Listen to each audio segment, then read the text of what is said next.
I'm Adrian Chandler, reporting for Arizona State University. I'm here with Dr. Chandler, and we're talking about her Foundations of Project Management class for the summer 2020 B session. All right, let's just get right into the question. So what exactly do you mean by your project is this class? So by having the class serve as the project, and all of the students are stepping into the project management role, and I'm serving as the client for all the students, what that does in this experiential learning course is it allows all of the students to be working on the same project so that they can learn from each other. Because if each student were managing a very different project, say they all selected a real project from their own personal lives or they're in their work roles, then each student would have a completely different project that they were managing and creating a project plan for and discussing and trying to discuss that with their colleagues in the class. Each student would have no idea what all those details that pertain to this student's project or this one or that one or the other one. By having the class serve as the project, it allows the students all to be on the same playing field so that they can have conversations with each other about the project and about project management practices and be able to share information and help each other out and work in a collaborative mode with each other. Whereas if they were each managing a different project, that wouldn't work. So I read in the syllabus that it says that you're the client and I'm the project manager. What exactly do you mean? What that means is the student steps into the project manager role to manage the project, and will be serving in the client role so that the students can practice their project management activities with an actual person serving in that client role. I saw in the syllabus that there's an assignment almost every day. Isn't that a little bit much? Why is that? It may seem like a lot to have assignments due almost every day, at least in the beginning part of this class. There are things that the students have to do and that are due from the students almost every day. And the reason for that is, again, we're using experiential learning in this class, which means learning by doing. And so the reason that the assignments are due when they are is because that simulates the same kind of environment that exists for all professional project managers, which is they have to think about their projects every single day.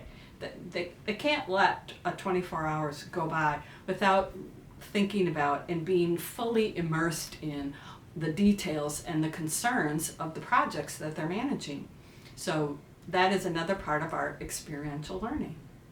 It also says you use a software program called Perusal. Am I saying that right? Perusal? Mm-hmm. Can you explain a little bit more about that?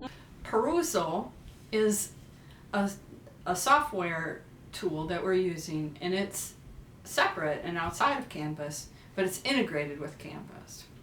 And Perusal it's in that tool where students will do all of their reading assignments.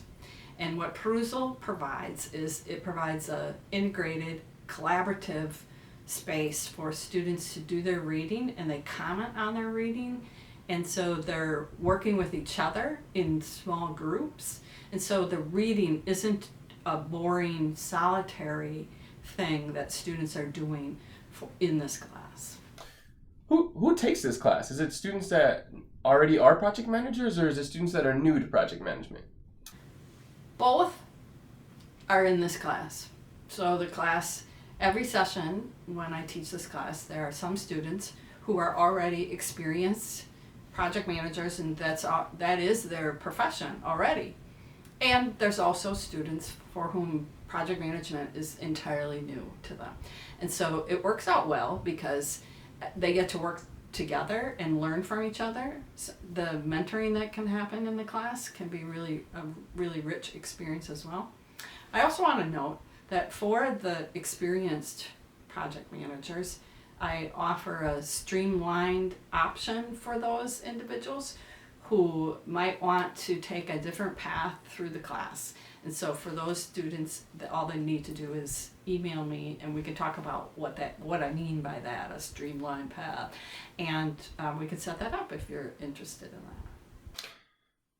The last question I have is, how are you structuring your class so that it takes into account that we're in a global pandemic? That's a great question. So part of what this class has in it structurally to deal with the fact that we're in a global pandemic is what I just mentioned about the streamlined path that is available in the class. That's one thing. The other thing is that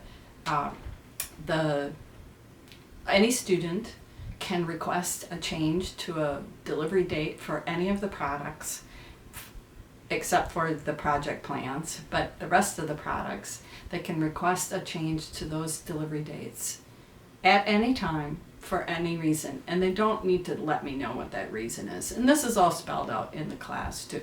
All students need to do is let me know what the new delivery date is going to be, and I can make those changes in the class. And I've been doing this since the pandemic started, and it's worked out really well. And some students need to request those changes to the product delivery dates. They need to request multiple changes to them. That's okay too. Students who don't need to explain to me why they need the change, that's not necessary. Some of the products that students will be creating and delivering can be delivered at any date, even though there's a due date in the class. And again, this is all spelled out in the class. But those can be delivered at any time. And so if there's a period of a week that students just can't get to any of the work in the class, but then they can spend a few days getting caught up, whatever is going on with students, I'm flexible. The course is flexible.